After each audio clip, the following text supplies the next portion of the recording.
Olá pessoal, estamos ao vivo para mais uma live aqui do palestrante Cláudio Palermo e também na Rádio Palermo, www.radiopalermo.com.br. Hoje eu vou conversar com o advogado Rafael Guzmão, ele que é lá de Teófilo Otoni, e a gente vai falar sobre as incertezas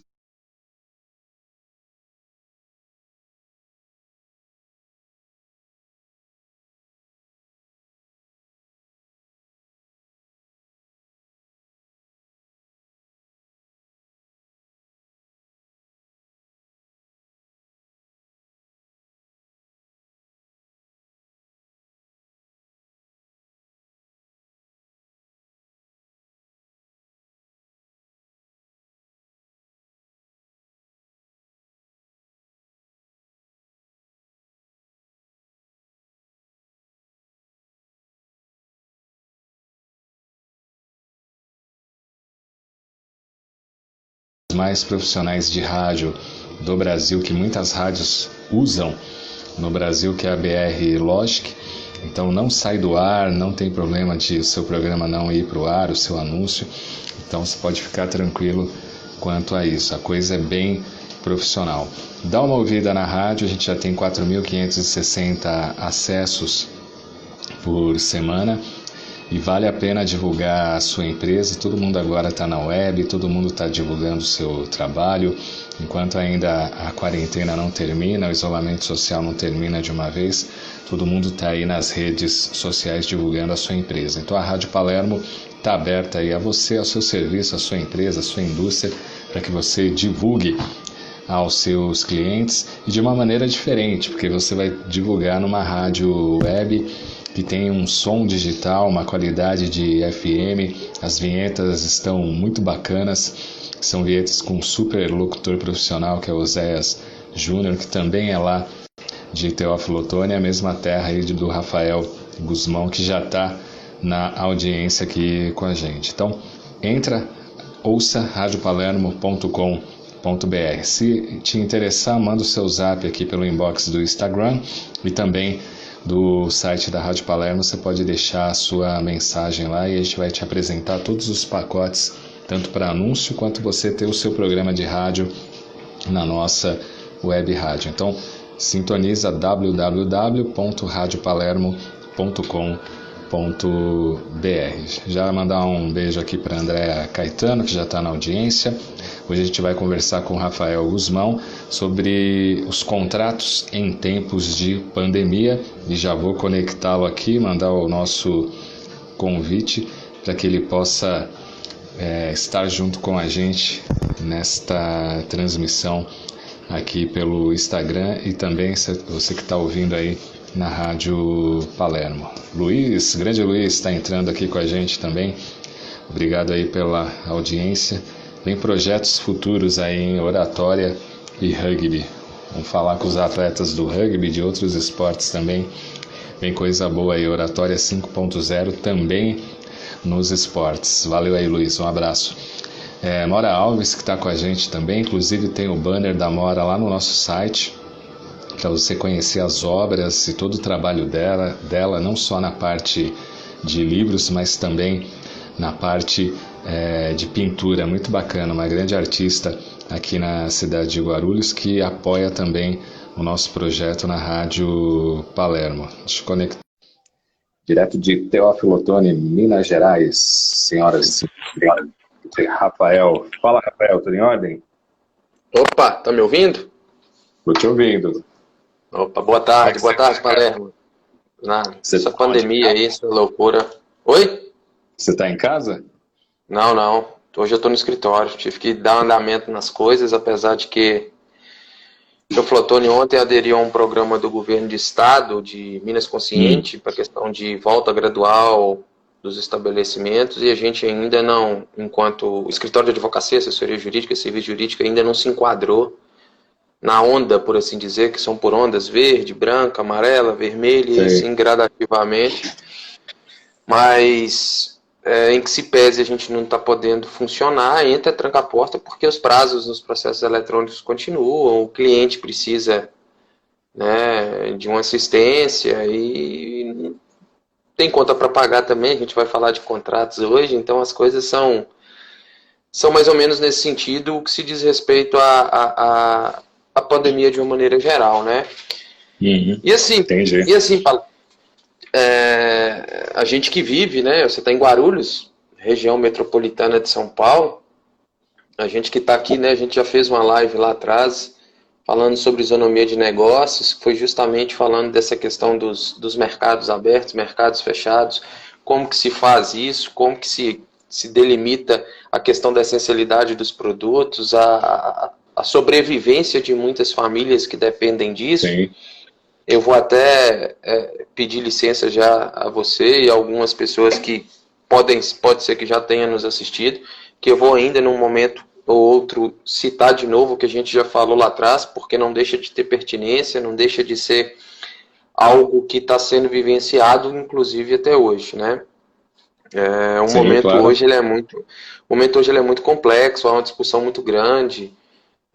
Depois as pessoas aí, depois se você tem meu Instagram aí, Rafael.Svizer, a gente tem divulgado diversas decisões, diversos textos, artigos relacionados a esse momento ímpar, né, nefasto.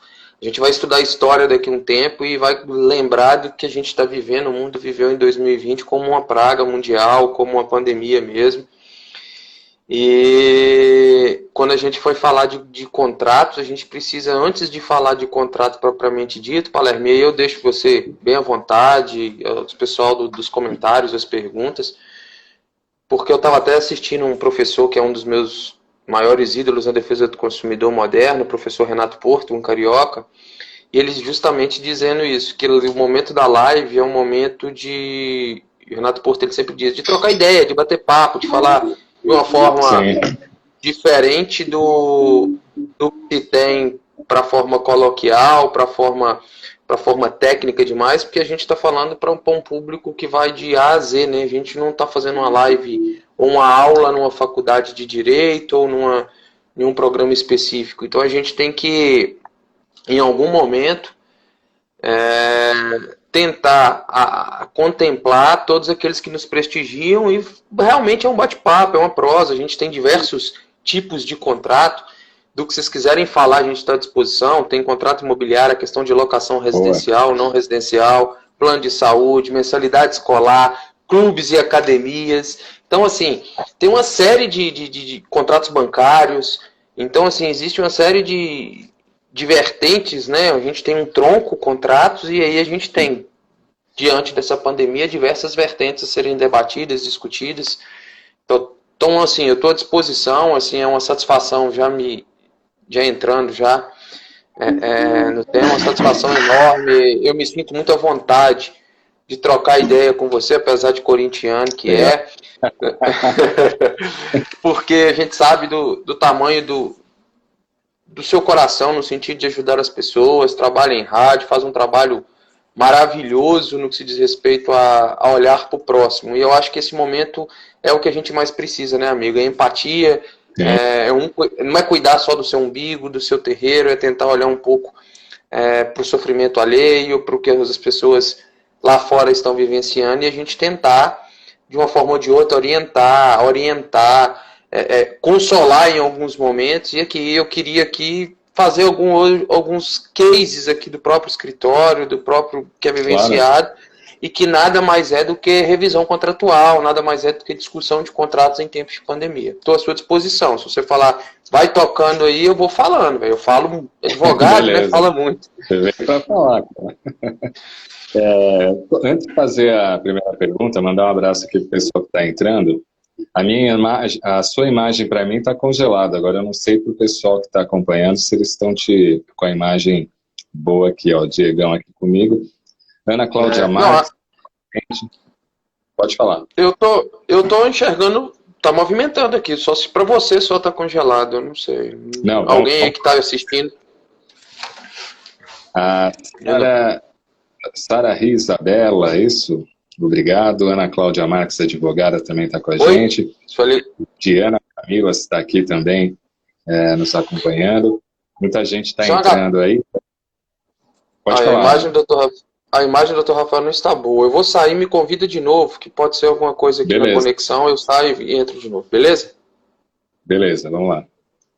E também Antônio Carlos Cook está aqui com a gente, a Sara está falando que está congelado, JV7, isso, está aqui com a gente, Lúcio Rios, 88, a imagem do Rafael Taturba. Vamos tentar conectá-lo aqui novamente para começar o nosso bate-papo. Gisele Cristina Lorentz, obrigado. Aline Varela também, beijo, Aline. Valeu pela audiência. Quem mais aqui? Antônio Carlos Cook, já falei. Mariana, obrigado. Lúcio Rios. Adiviane Ledo, isso, valeu. E o Luiz Co aqui também com a gente participando. Gel Palermo também. Daqui a pouquinho a gente vai conversar com o Rafael, conectar ele de novo aqui. Deixa eu te achar aqui, Rafael, peraí. E a gente vai falar dos contratos em tempo de pandemia, né? Muitas questões que têm que ser resolvidas. Vamos lá, fazer a transmissão aqui com o Rafael, que precisam ser, muitas vezes, decididas na justiça. Melhorou aí? Ainda não, mas vamos tocar aqui conversa. A gente vai no áudio mesmo, igual rádio. Não, mas é porque pra mim aqui tá parecendo normal, eu tô movimentando uma boa. Congelou de novo aqui. Mas vamos embora, uma hora vai estar normalizando aí. Ô, Rafael, mas vamos lá.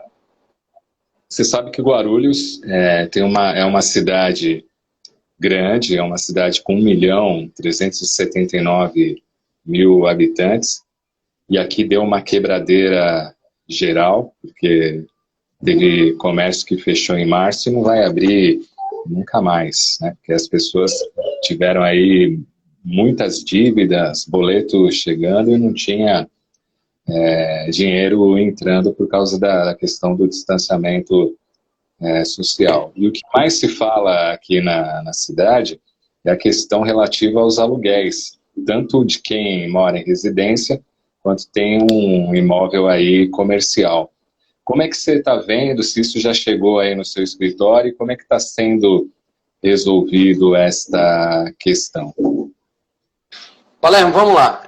A questão de locação, a primeira coisa que a gente tem que falar antes de entrar dentro da locação, eu preciso, para todo mundo que aqui nos escuta, falar o que é um contrato. Um contrato nada mais é do que um acordo bilateral de vontades, né? Um vai e vem.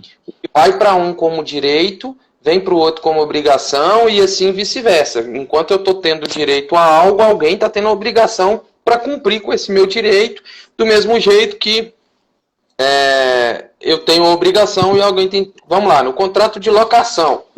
Qual que é o meu direito enquanto locatário? Quem está alugando? Eu tenho o direito de estar numa residência habitável, se for residencial ou num imóvel. E quem está... o dever dessa pessoa é me entregar o imóvel em condições de eu alugar. Em contrapartida, eu tenho a obrigação de quitar, de pagar com o meu aluguel, tendo em vista que aquela pessoa se cria uma expectativa nesse sentido. Isso é o equilíbrio. A gente, em situação normal, a gente tem essa balança de obrigação e dever, ele tem que estar alinhado para o lado A e para o lado B, para o locador e para o locatário. Quando se trata de... vamos primeiro falar de imóvel residencial. Quando se trata primeiro de imóvel residencial, o Poder Judiciário tem entendido, de uma forma muito consistente, inclusive, que para se buscar eventual revisão contratual, e eu acho que também pode ser aplicado no direito, nos contratos não residenciais, os contratos comerciais, imóveis comerciais, há de se verificar, e assim, o Judiciário tem solicitado isso, tem buscado isso, a prova quanto à diminuição na capacidade econômica daquela pessoa que paga. Porque se eu pago um aluguel, e aí eu vou dar um exemplo, um aluguel médio em Teófilo Otoni aqui, por exemplo, R$1.000, R$1.500, uma residência, né? Mas eu não tive nenhuma diminuição no meu rendimento familiar, na minha renda per capita, as pessoas que moram comigo e que oferem renda, ou os responsáveis economicamente falando por quitar isso, não tiveram nenhuma perca, não há por que falar com o proprietário do imóvel que muitas das vezes, em alguns casos, é a renda, eu vou abrir aspas aqui e fechar, é o trabalho dessa pessoa, é de onde ela tira o sustento da família alugando aquele imóvel, não é justo, não é crível eu solicitar numa locação a revisão do contrato se eu não tive uma queda na minha renda e a pessoa ter que sofrer isso. Por outro lado, e aí vamos falar da locação não residencial, empresarial, a outra ponta também vale da mesma forma. Se eu tive, enquanto empresa, enquanto comércio, a minha renda de forma brusca, de forma repentina, de forma a não conseguir prever, inclusive, o tamanho, porque o grande problema dessa pandemia, Palermo, é porque a gente sabe o dia que ela começou. Mas a gente não tem nenhuma previsão para falar, daqui 40 dias eu vou abrir, daqui 60 dias vai acabar. A gente não tem nem a luz no final do túnel, a gente não conseguiu nem enxergar para a gente saber até quando isso vai. Então já houve uma defasagem na renda, já existem várias, não é uma nem duas, não. Empresas grupos empresariais que tinham Teoflotone 3, 4 lojas, hoje tem uma, hoje tem duas. Empresas que fecharam e falaram que vão fazer só venda de monstruário na internet, aqui pelo Instagram, inclusive. Então, assim, a revisão contratual, ela se deve, não única e exclusivamente porque existiu a pandemia. Porque eu escutei um professor uma vez, há uns 30 dias atrás, o professor Vitor Gunglins, que inclusive é mineiro, é um dos grandes professores que trabalha a questão de dano temporal, de desvio produtivo, junto com o advogado capixaba Marco Desauni, que ele diz o seguinte, pessoal, responsabilidade civil, cumprimento do contrato, a obrigação em cumprir contrato ou não, a revisão do contrato, ela não está adstrita ao período da pandemia. Porque a obrigação contratual ela não surgiu, e esse caos, não, mas agora... Não, a gente tem um contrato, o contrato não surgiu na pandemia, tem contratos que tem 10 anos, 5 anos, 2 anos, 3 anos. Então, relativizar tudo, ou impor a uma das partes o ônus completo por conta da pandemia, é também temerário, é um discurso muito raso. Então há de se observar, e eu vi diversos juízes, aí eu posso citar Pablo Stouza, eu posso citar o Erson Rego, que é um desembargador no Rio, a gente ouvindo o Poder Judiciário de outros, doutora Karen, doutora Clarissa, que são juízes no Rio Grande do Sul, em lives que trabalham principalmente a matéria consumerista, eles foram incipientes em dizer de forma muito clara, muito limpa, que o consumidor ou o empresário, o locatário, que buscar o Poder Judiciário a fim de verificar a revisão de um contrato, tem que ter o mínimo dentre os requisitos, a comprovação da ausência da sua renda ou da queda da sua renda. Porque, como eu disse lá atrás, quando eu conceituei contrato, que eu falei que é um acordo bilateral de vontades, e que a gente tem a balança, que é o vai e vem, eu vi uma decisão, um processo em Ribeirão Preto, eu acho que ele até tinha entrado aqui, o professor João Vicente, ele é um professor em Ribeirão Preto, eu participei da faculdade de Jaboticabal, um amigo que a gente fez através dessa pandemia aí, nessa discussão, e ele é advogado, ele conversando comigo de um processo, salvo engano, patrocinado pelo escritório dele, em que um cara pagava, acho que, salvo engano, 30 mil reais de aluguel, Palermo. Mas desde o dia 22 de março está fechado. Se conseguiu comprovar isso e que não era crível, que outra parte não pudesse, porque ela também está sofrendo pandemia, que o dono do imóvel não recebesse nenhum real de aluguel. O pedido era de suspensão total do contrato lá.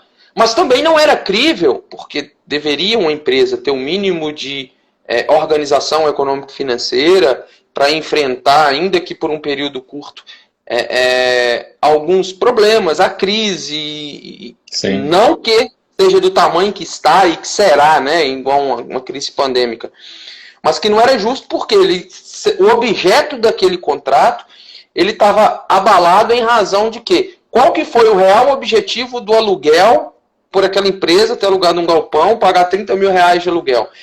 Produzir renda, produzir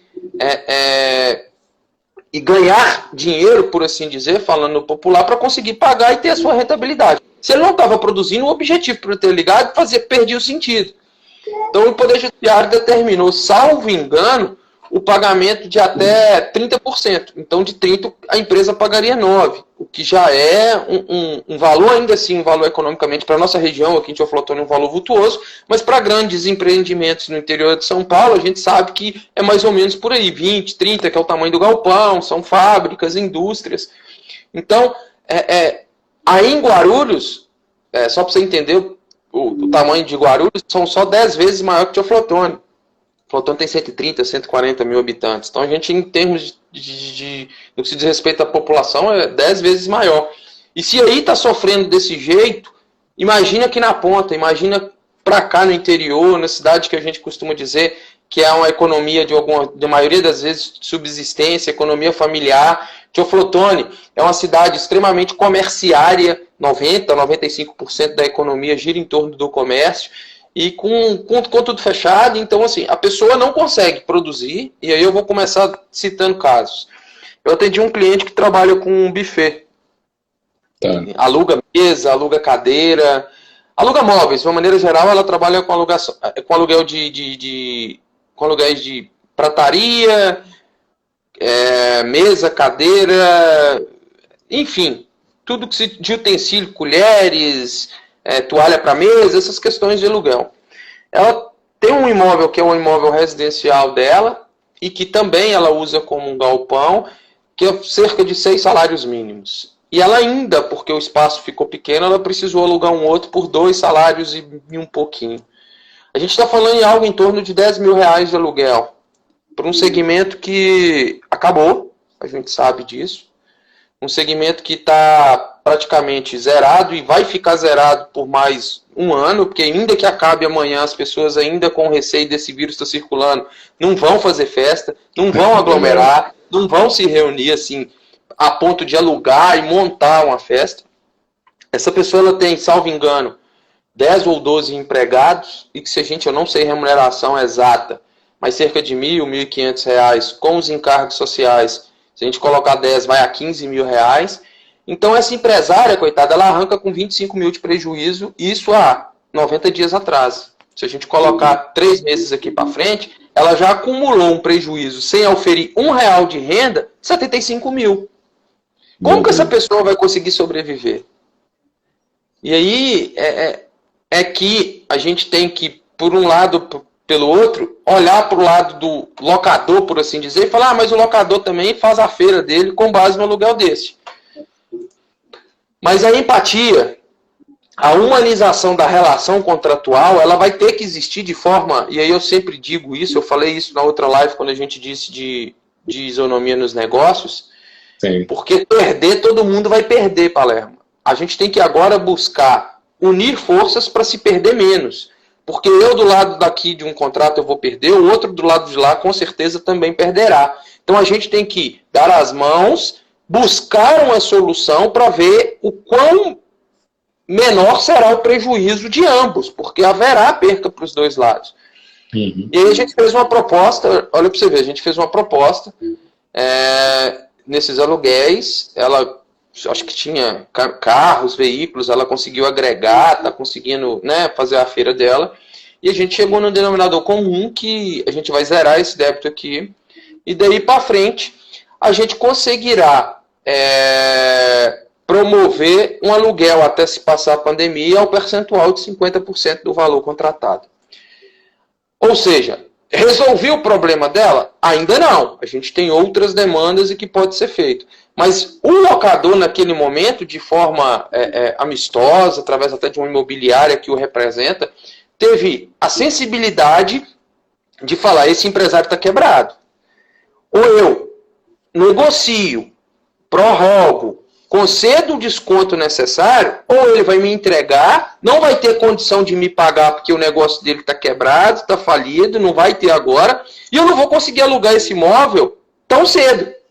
Verdade. Então é perder menos. Então é chegar na composição e na mediação para se buscar o perder menos. A gente tem, andando um pouco mais à frente, a gente tem um pouco de contrato bancário, por assim dizer. Uhum. O que os bancos fizeram? E aí tem, inclusive, uma decisão em face da Caixa Econômica. Uma coisa é o sistema financeiro falar que está prorrogando o contrato. Outra coisa é ela orientar o consumidor de que ela está prorrogando. Não tem problema.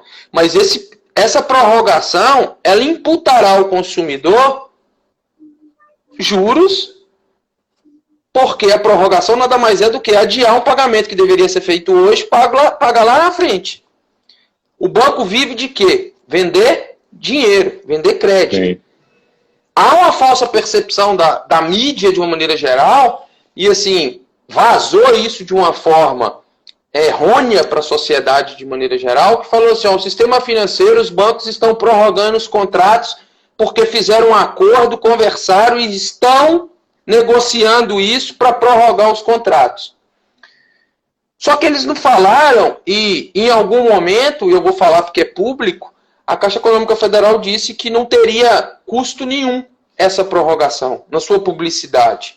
Ou foi omissa quanto a isso. Teve uma associação que entrou com ação judicial, falou, Caixa, peraí, essa decisão, salvo engano, do Rio de Janeiro. Um liminar falou, peraí, você falou que ia prorrogar por 60, depois prorrogou por mais 30, por 90 dias. Então você vai prorrogar.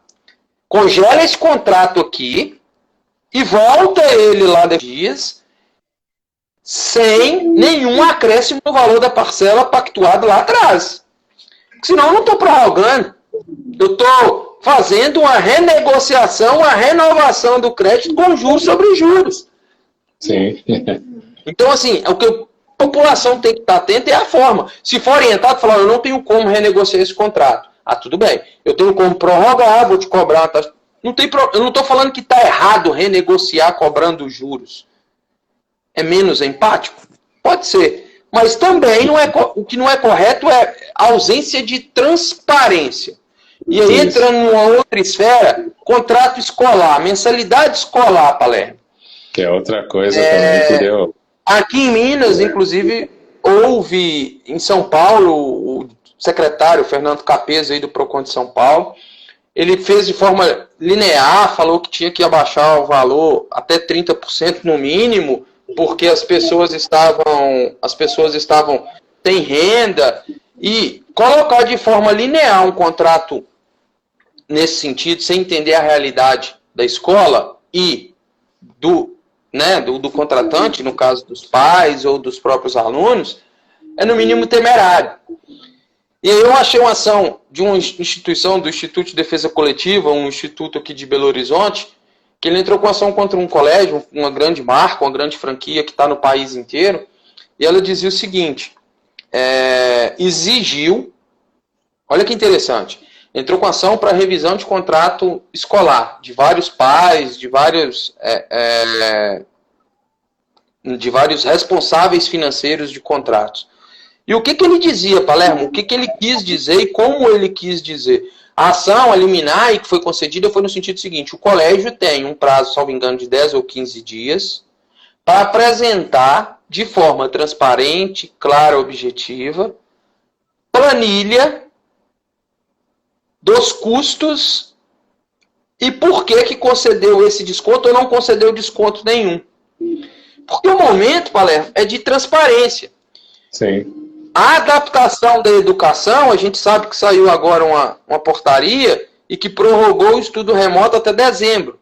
Há quem diga que se a pandemia acabar antes, revogam, mas é para não ficar a cada 15 dias, 20 dias editando uma portaria nova. O ensino remoto foi prorrogado para quanto? Então já fizeram até 31 de dezembro. Mas, querendo ou não, já estão, no mínimo, prevendo que pode acontecer do estudo ficar de forma remota até dezembro. E a validação do ano letivo. Uma coisa é isso está no ensino superior, isso é muito comum, o EAD, pós-graduação, mestrado, isso. A gente sabe como que funciona, e que ainda assim a gente tem um ou outro módulo presencial, ou a gente ainda tem que adequar e na rotina, quando a gente tem às vezes uma reunião de trabalho com videoconferência, a gente ainda fica assim, meio que perdido como que funciona isso. Imagina para uma criança de 7, de 8, um adolescente de 11, de 12. Eu falo porque sou pai, meu filho tem 7 anos, está na educação fundamental. E assim, é difícil segurá-lo na frente de um celular ou de um computador de 13 horas, 13 e pouquinho, até as 16h40, 17 horas, depois administrar a tarefa. Complicado. E aí, assim, você está vendo que a minha imagem parece que está congelada, é alguma coisa da internet. Então, será que todo mundo tem um acesso de qualidade de internet? A gente tem que adequar e investir. Hoje eu já recebi mensagem dele aqui no escritório: papai, eu preciso que você imprima o dever tal, tal e tal, porque eu preciso postar foto amanhã dele cumprido. Eu recebi aqui via aplicativo, então eu tenho que imprimir para ele colorir, para ele preencher, para ele resolver a atividade dele lá, a obrigação dele. Ao passo que a gente também está vendo uma adequação de forma também astronômica, de uma forma assim, que mexe muito na estrutura, na organização da forma, da metodologia de trabalho. Ó, aqui eu vou até interromper para cumprimentar o Dr. Felipe Vieira, aí, ó, falou grande Rafa, ele só é o coordenador, diretor do PROCON da Bahia, presidente da Associação Brasileira de PROCONs. Uma honra tê-lo aqui, meu amigo, meu inspiração. Bastante. E te cumprimentando aí também, dando boa tarde. Mas voltando ao contrato, e é um dos especialistas, uma das minhas inspirações, o Dr. Felipe, na área de mensalidade escolar. Ele trabalha a questão de contratos escolares de uma forma muito incipiente. E o que a gente está dizendo é que, em que se pese as pessoas terem que se adaptar do lado de cá, a escola também passou por profundas modificações. Sim. Um momento de transparência, de diálogo, mas assim, um diálogo verdadeiro. E não aquele que a gente fala no dito popular, um diálogo para inglês. A escola está se esforçando, a escola está se adequando, os professores estão se redobrando. Tá. Mas isso não era obrigação dela? Buscar metodologias e formas de ensino para o acadêmico. A gente sabe que as grandes escolas, as grandes redes, elas, ainda que presencialmente, elas já trabalham a questão da metodologia via plataforma digital. Então, eu sei que meu filho, na escola dele, ele já manuseava o computador, então já era um mínimo de adaptação e de preparo daquelas escolas nesse sentido. E aí, assim, a gente vê aqui na escola do meu filho, menos mal, eles adequaram, eles fizeram um desconto de uma forma a atender em alguns casos, mas ainda assim, o que se vê é que é um desconto linear, é um desconto para todo mundo. E o que eu defendo enquanto advogado e advogado consumerista, apesar de também prestar consultoria na área de direito consumidor empresarial a alguns segmentos, a orientação que eu tenho dado é que jamais analise de forma genérica, de forma ampla, para todos os contratos. As escolas, elas têm... Cada caso é um caso. No direito, a gente costuma brincar que o ponto de vista depende de onde que está a vista. Eu não acho justo, e sendo muito sincero, porque a escola também teve perca, por exemplo, uma família que não teve rendimentos. Aí eu vou dar um exemplo aqui, me perdoe se tiver alguém aqui, não por isso. Os pais são servidores públicos, por exemplo, que ainda não tiveram a queda na renda, está recebendo em dia. Ter o mesmo desconto que uma família em que os pais são comerciários, que está com o mercado fechado, ou empresários que o mercado está fechado. E aí, assim, a gente trabalhar essas questões do como é o caso a caso, como é o ponto de vista, porque, mas tá bom, ele tem que se adaptar, ele tem que criar uma internet, ele tem que fazer isso, tá. Mas será que é a mesma proporção daquele que eu estou dizendo que tem 90 dias que não tem um real de renda, não consegue produzir? Então, por isso que a gente tem que pensar. E aí, assim, eu volto a parafrasear meu grande mentor, professor Renato Porto, que ele disse o seguinte, ele falou assim que por um privilégio, ele pagou a mensalidade dos filhos dele de forma antecipada, conseguiu um desconto, tudo bem. Ligaram da escola para ele, falando aí, senhor Renato, o senhor quer desconto? Ele, não, calma. Eu já me programei economicamente para isso, já até paguei. Vamos fazer o seguinte, esse desconto que você conferiria a mim, veja uma outra família que precisa, além dessas que vocês estão oferecendo, um desconto um pouco maior e equilibra a balança em um trato geral para aquela turma.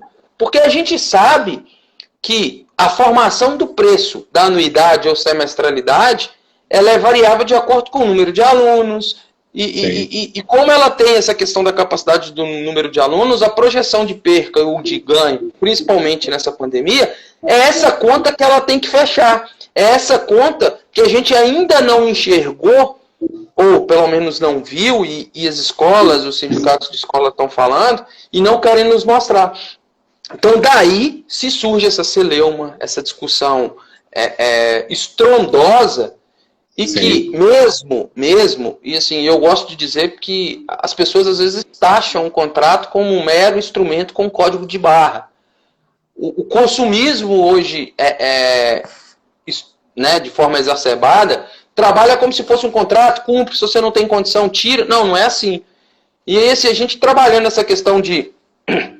Perdão, a gente trabalhando essa questão do consumo de uma forma humanizada, e aí, assim, inclusive os PROCONs, encabeçados pela própria PROCONs Brasil e várias entidades a nível de Brasil, trabalhando a promoção e defesa do consumidor com a mediação e composição, começaram a demonstrar para o mercado, para as empresas de uma maneira geral, que o contrato não é só papel. A gente disse isso lá atrás, que o contrato ele tem rosto, ele tem família. E onde que a gente quer chegar? Qual que é o objetivo disso? Não basta eu buscar, por si só, a meu bel prazer, eu dar um chilique lá, seja lá com quem for, o prestador de serviço, e falar, eu quero revisão do meu contrato. Porque o caso vai ser analisado de forma individualizada. Existem casos em que está intrínseco no próprio objeto do contrato, que aquele contrato vai ter que ser suspenso, vai ter que ser revisado, vai ter que ser discutido de uma forma posterior. Não quero mais, suspende. Aí eu dou um exemplo, academias. Não tem como você fazer utilização de aparelho, essa questão toda, ainda que tenha. Então, opa, para aqui, eu comprei um pacote de 6 meses, utilizei 2, suspende aqui. Se você quiser, enquanto consumidor, não, suspende, daqui 4 meses eu volto, faço os outros 4 meses, cumprir meu programa de 6 meses.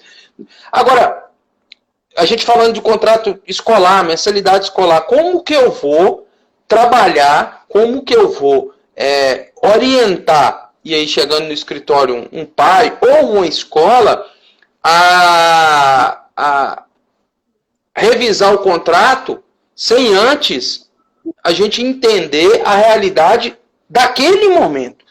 Porque o que você tem que debater, o que você tem que discutir é a desigualdade, o desequilíbrio contratual, e aí entra a arte de renegociar no período de março, meados de março para cá. Porque a gente, por exemplo, tem visto, e brasileiro, o melhor do Brasil são os brasileiros. O que eu recebo de gente querendo revisar contrato aqui, sem ter tido nenhum real de prejuízo, sem ter nada, eu falei assim, amigo, você vai ter problema. O judiciário ainda vai te condenar por litigância de... Porque a obrigação contratual, ela existe. Vai se analisar se houve desequilíbrio contratual ou não, a depender do caso, em razão da pandemia. Então, o que tem de gente querendo buscar, por exemplo, eu quero entrar com ação de revisão de contrato bancário. O banco não me fez nada, não prorrogou, eu não tenho dinheiro, Palermo. Só que a prestação que está vencida, que o banco está cobrando e fala que não vai prorrogar, é uma parcela que venceu em setembro do ano passado. Que coisa. Existia pandemia? Ou seja, não tem como você solicitar, pode sim, revisar um contrato bancário, que uma parcela que venceu em setembro, por outras razões diversas. Mas não necessariamente em razão da... Mas fato é que não será por questão da pandemia. Porque um contrato que venceu até dia 10, dia 12 de março, por assim dizer, uma parcela que venceu, vou colocar até dia 1º de março, sendo bastante abrangente, as parcelas dos empresários que venceram em janeiro e fevereiro, elas não podem ter como ser objeto de discussão e de debate judicial em razão da pandemia. Isso aqui é fato. Porque já estava num cronograma, né? Porque se você não pagou isso, mesmo com o mercado fechado, provavelmente você não pagaria março, não pagaria abril. Não foi a pandemia que te proibiu ou que te obstacularizou o pagamento e o cumprimento de implemento daquela obrigação. Então, será que o judiciário pode endossar um consumidor desse?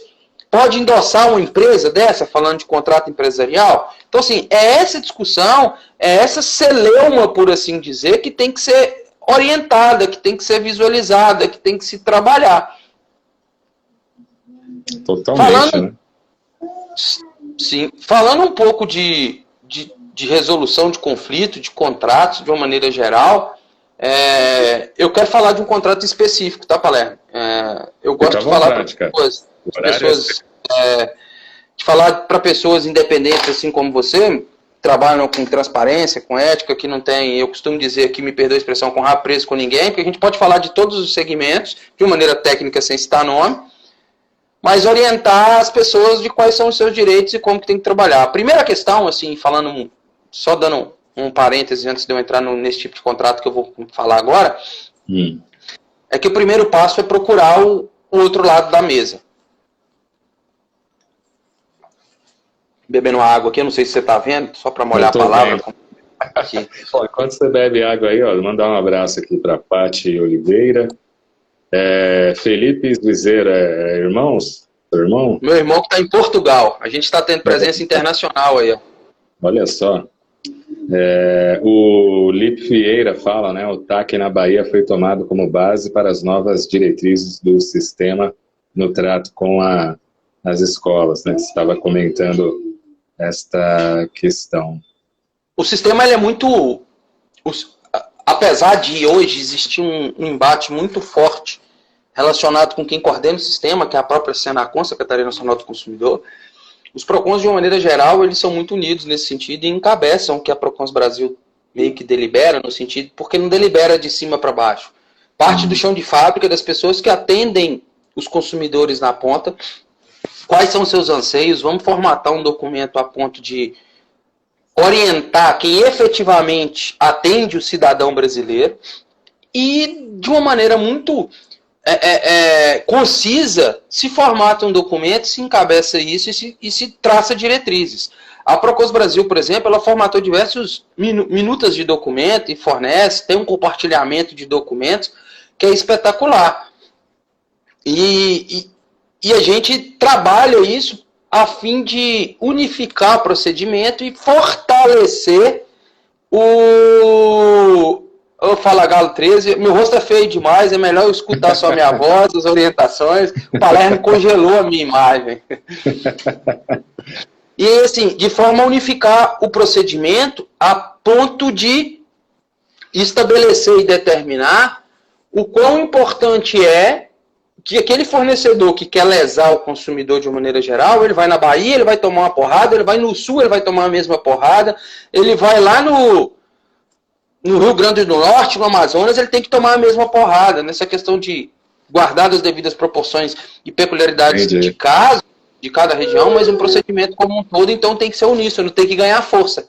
Porque se for diferente também, quando for se debater o mérito de uma demanda dessa, o cara pega a decisão contrária em Minas Gerais e junta no processo da Bahia e fala, Bahia, você está entendendo errado porque Minas, Rio e Rio Grande do Sul entendem diferente. Então você perde força na sua atuação. Entendeu? Legal. Então assim, o contrato que eu quero falar agora é um contrato de plano de saúde. Esse é outro... Eu tenho só um detalhezinho e que eu fiz um curso recentemente, né? Eu não sei se aqui algumas pessoas sabem, eu vi aí algumas pessoas que são do meu convívio diário. Eu faço um MBA, Palermo, em gestão de seguros e resseguros, pela Escola Nacional de Seguros.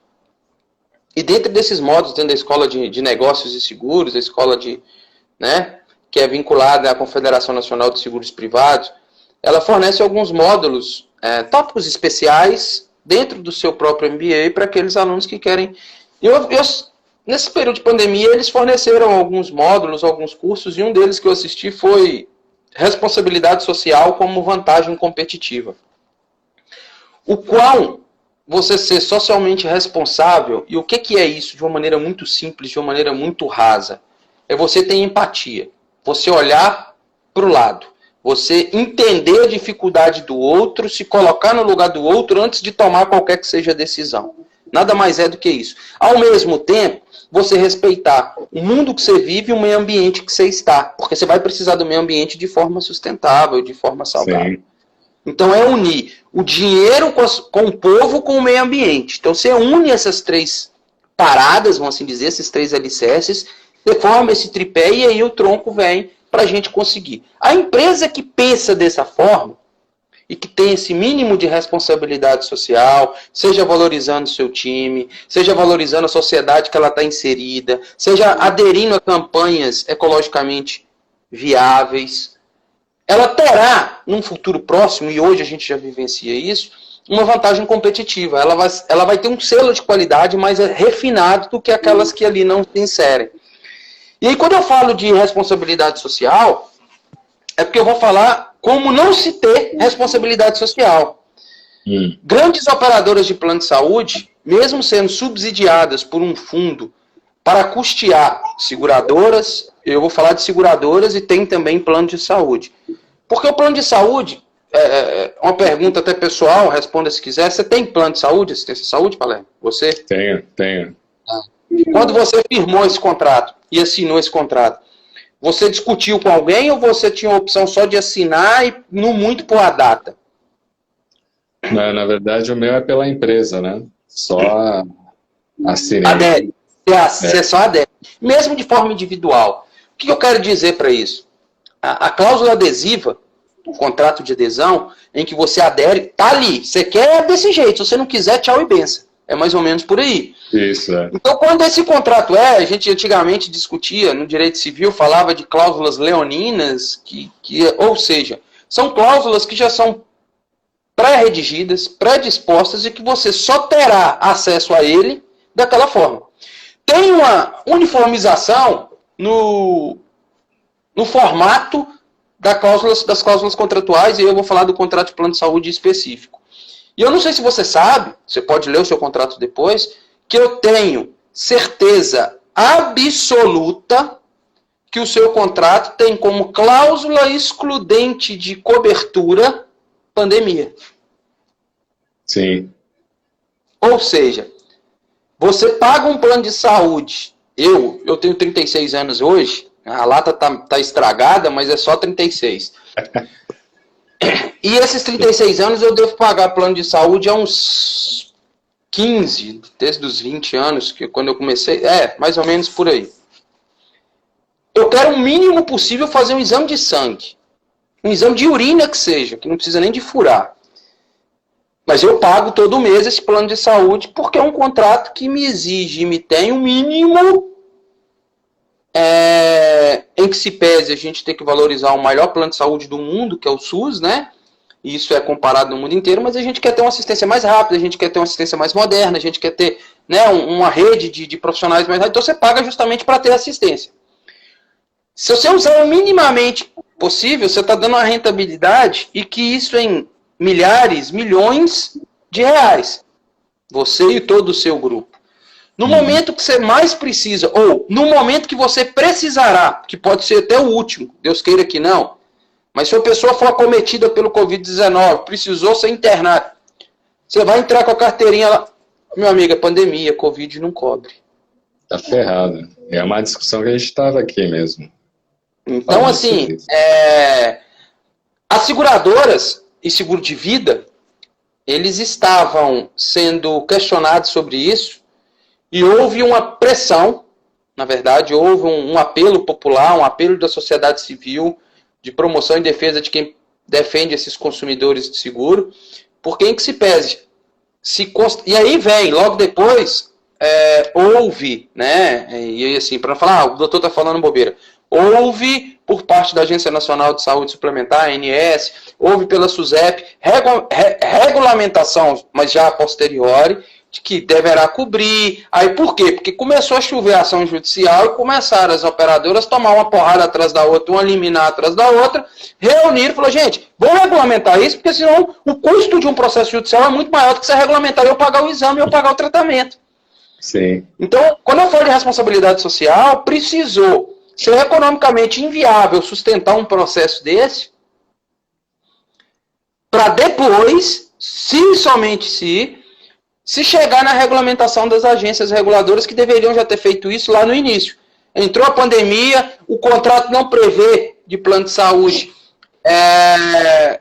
não prevê a cobertura ao tratamento do Covid, mas como a natureza jurídica do próprio contrato, e aí eu posso dizer mais, tá? Porque as pessoas que estão, inclusive tem uma discussão muito grande, qual que é, onde eu quero chegar. As seguradoras e os planos de saúde foi oferecido através de um fundo milionário um valor até um teto que, se as pessoas, no período de pandemia, ficassem inadimplentes com seus planos, ainda assim teriam cobertura se caso a inadimplência fosse, por exemplo, de março até agora, né, dentro do período da pandemia, em razão da queda da sua renda, da perca da sua renda. Pasme, acho que de 700 operadoras que estão vinculadas lá e que trabalham de uma forma lícita, apenas 9 aderiram ao plano. Nossa. Cadê a responsabilidade social? Eles falavam que ia mexer na questão atuarial, que era uma questão de cálculo matemático, colocar em risco, mesmo tendo subsídio. E aí tem um professor que fala, me fugiu o nome, eu lembro que ele falou, Arthur Bassan, lembrei. Em que ele inclusive falou numa live com o próprio Renato Porto, que eu cito de novo, de qual que é a natureza jurídica de um contrato de plano de saúde. Você contrata um plano de saúde para oferir lucro? Seguro, plano de saúde, você não quer contratar nada disso para obter renda. Não é um contrato que aluga um ponto para vender, não é um contrato que você está comprando e vendendo nada. É um contrato que tem como natureza ser existencial. E aí surge uma figura no direito civil, no direito, né, na teoria geral dos contratos, nas modalidades contratuais, que chamam contratos existenciais. É um contrato que você tem porque você precisa dele para a sua existência. E você não ofere lucro com eles. Você não objetiva com um contrato de saúde a oferir lucro com ele. Você quer também não oferir lucro, porque se você está oferindo lucro, vamos assim dizer, qual que é o lucro de um contrato de plano de saúde? Você ser atendido. Se você está atendido, você está doente. Então você não quer ter ser atendido, você não quer oferir lucro de forma nenhuma, você não quer usufruir desse contrato. Sim. Do mesmo jeito que você não quer gerar despesa para a operadora, porque você ir no hospital por ir, e principalmente, né, no estabelecimento de saúde em tempos de pandemia, o risco de contaminação, então você quer evitar ao máximo. Eu perdi meu emprego, eu fechei meu negócio. A hora que eu pago há 20 anos, eu estou dando meu exemplo, a hora que eu mais preciso do apoio, da responsabilização social por parte dessa instituição, que fatura milhões, que faturou não sei quantos R$1.000 comigo, para uma consulta, para um exame, ela vai imputar e jogar na minha cara uma fajuta cláusula contratual de que pandemia é excludente de cobertura. É absurdo. Ora, no mínimo teratológico. Então, assim, isso acontece? Acontece e aconteceu, e é por isso que o judiciário toda hora... E aí tem uma discussão muito grande sobre a judicialização da saúde. Mas a judicialização da saúde, ela acontece justamente porque as grandes operadoras de saúde não cumprem com a sua função social por se tratar de um contrato existencial. Porque você, para discutir e trabalhar essa questão de contrato existencial, você quer trabalhar, e você, enquanto você que eu falo, o plano de saúde, ele quer único e exclusivamente você mais um código de barra. Mais um boletim que vai pagar, que você deve em conta, é mais um saquinho de dinheiro que pinga todo mês na conta dele. Mas Sim. É verdade. O aspecto utilizado, infelizmente, por algumas operadoras ainda, ele é único e exclusivamente econômico. Sim, tem umas terríveis. Aquelas que trabalham a questão, e aí eu falo, existem instituições que têm fundações hoje que fazem um trabalho filantrópico, um trabalho social, um trabalho de assistência, e que tem responsabilidade social, a gente tem que valorizar também, que é, no mínimo, espetacular. E conseguem formatar junto as entidades de classe, junto às associações, junto a alguns parceiros que trabalham de forma assistencial, e promover, sim, cidadania com essa grana, voltando essa grana para o mercado. Porque o que eu não entendo é o seguinte, se não me atenderem quando eu estiver doente, eu não quero saber desse plano mais, porque quando eu mais precisei eu não quero, então eu perdi um cliente, então eu vou deixar de faturar. E isso, mas é só um. Mas se eu sair, eu convenço no meu nicho familiar mais 10. Se eles fizerem isso com 10 e cada um falar com 10, então eu já perdi 100. Vai chegar um momento que a bola vai ficando mais Eles vão intensa, sentindo. vai ficar maior, vai ficar uma bola de neve que vai crescendo a cada dia. E aí tem e é isso que acontece com a judicialização da saúde. Como eu disse, que da regulamentação. O que aconteceu, Palermo? Eu não atendo. Aí entrou uma ação em Minas, uma ação no Rio, uma ação em São Paulo, uma ação no Pernambuco, uma ação no Rio Grande do Sul.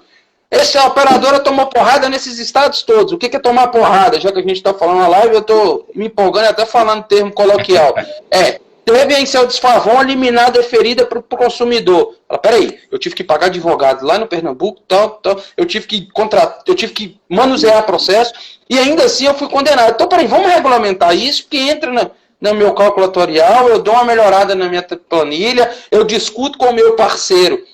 Porque nem sempre, o plano de saúde ele paga para o hospital que é credenciado, da rede credenciada. Então eu discuto com o meu parceiro.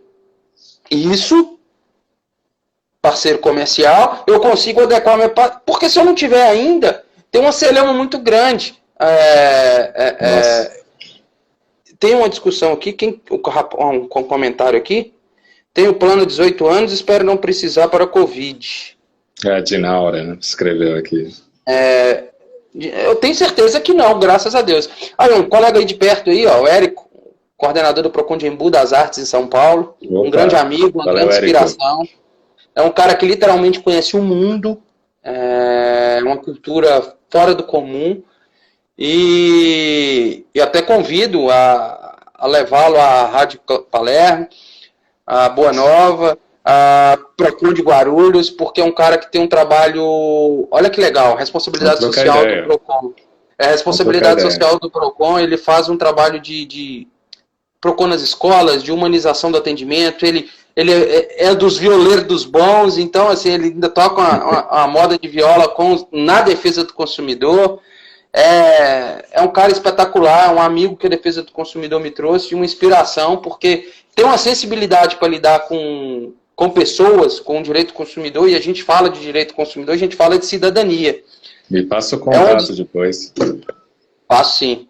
E assim, falando de contratos em tempo de pandemia, eu não sei quanto tempo a gente tem ainda. Tem 2 minutos e meio, cara. Passou. 2 minutos?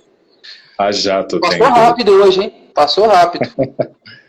Então, assim, tem alguma, eu queria até deixar espaço, tem alguma pergunta de alguém que esteja nos assistindo? Palermo, você tem alguma dúvida para eu caminhar para encerrar aqui, para a gente não ter problema com cair, né, no Instagram? Eu fico à disposição. Não, em virtude do tempo, acho que nem dá para fazer pergunta. Ó, Dornelis Malu está com a gente, valeu. Mas te agradecer mesmo por mais esta live.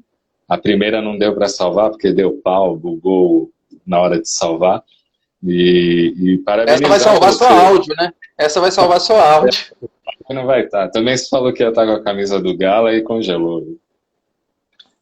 A taça do gelo. Mas te agradecer, cara. E vamos fazer outras aí e vai desmembrando esse assunto. Amigão, assim, sendo muito sincero, falar de contrato, de direito do consumidor, assim, a gente se prepara, mas a gente se prepara no dia a dia. É uma satisfação. Assim como falar o Cruzeiro na Série B, é falar de direito do consumidor, para você ver o tamanho do prazer que eu sinto. Enorme, né? Então, assim, a gente trabalhar defesa do consumidor, e assim, o recado que eu tenho que deixar, eu acho, se é que eu posso, né, falar alguma coisa, orientar ou aconselhar alguém que aqui esteja, é ter empatia. É entender que do lado de lá tem uma família que precisa do contrato, e não é simplesmente olhar para o meu umbigo e falar, eu não vou pagar, eu não quero pagar, e calma. A humanização do atendimento, e eu sempre primo por isso, a mediação, a composição, a boa-fé. A boa-fé o que é? A lealdade. É você ter um mínimo de dignidade de entender que pode ser que você esteja lesando alguém ao de forma exacerbada, de forma exagerada, buscar ou ter um anseio no sentido de orientar, revisar contrato de uma maneira, né, desequilibrada. O desequilíbrio ele já existe. A gente tem que buscar minimizar, o desequilíbrio. Porque, como eu repito, perder todo mundo vai perder. A gente tem que dar as mãos para que juntos possamos, né, os dois lados, buscar menor prejuízo para ambos. É buscar perder menos. Eu acho que fica a dica, porque